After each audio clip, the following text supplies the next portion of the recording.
Une femme se serait pendue dans son placard alors qu'elle venait d'apprendre la mort de son mari dans un accident de la route. Depuis, elle a enterré la chambre où elle s'est suicidée.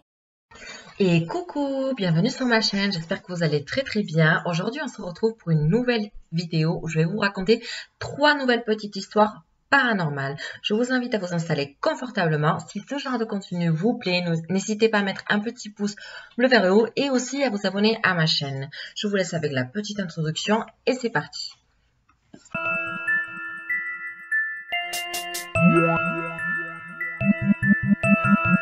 Chambre 202. C'est l'une des chambres des quelques 330 que compte l'hôtel Fort Garry, établissement monumental situé à Winnipeg. Une femme se serait pendue dans son placard alors qu'elle venait d'apprendre la mort de son mari dans un accident de la route. Depuis, elle a enterré la chambre où elle s'est suicidée.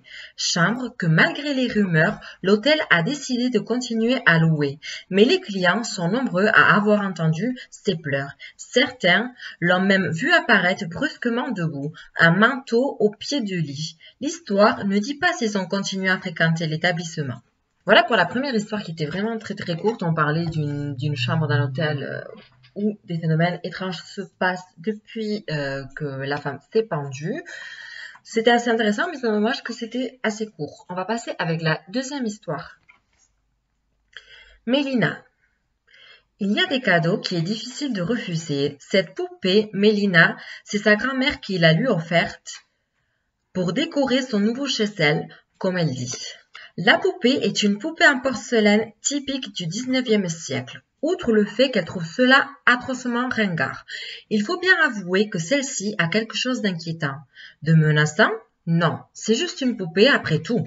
Après le thé, elle range Mélina dans sa boîte, puis au fond d'un placard, en se jurant de la ressortir à chaque visite de sa grand-mère.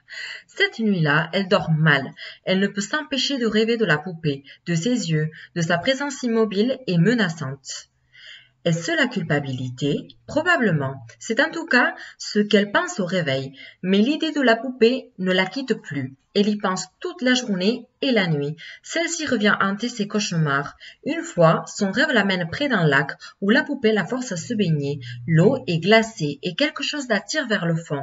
Elle se réveille en sursaut au moment où elle pense se noyer. Elle est trempée et grelottante. Elle se ressout à se séparer de la poupée et la jette dans une poubelle à l'autre bout de la ville.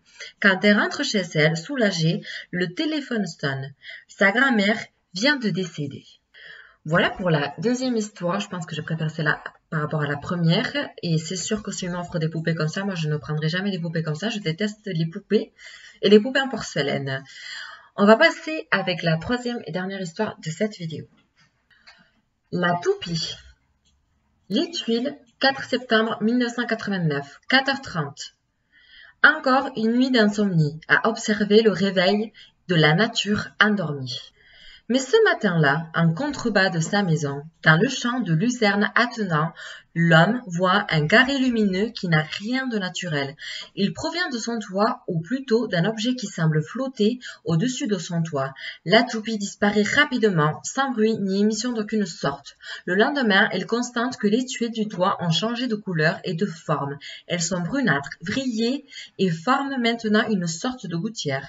L'enquête du service d'expertise des phénomènes rares aérospatiaux n'a pas donné de résultat. Voilà pour la troisième et dernière histoire qui était vraiment très courte. Ce n'était pas ma préférée. C'est vrai qu'il y a beaucoup d'histoires concernant des ovnis, tout ça sur ce petit bouquin. Et aussi de poupées de porcelaine. Je pense que c'est celle-là ma préférée, la deuxième histoire. Vous me direz quelle était la vôtre. Et je vous laisse aussi, comme dans les autres vidéos, en barre d'infos les liens où vous pouvez trouver plus de documentation sur ces histoires-là. Sachant que c'est basé sur des histoires vraies. Donc voilà, nous on se retrouve très vite dans une nouvelle vidéo. Ciao ciao!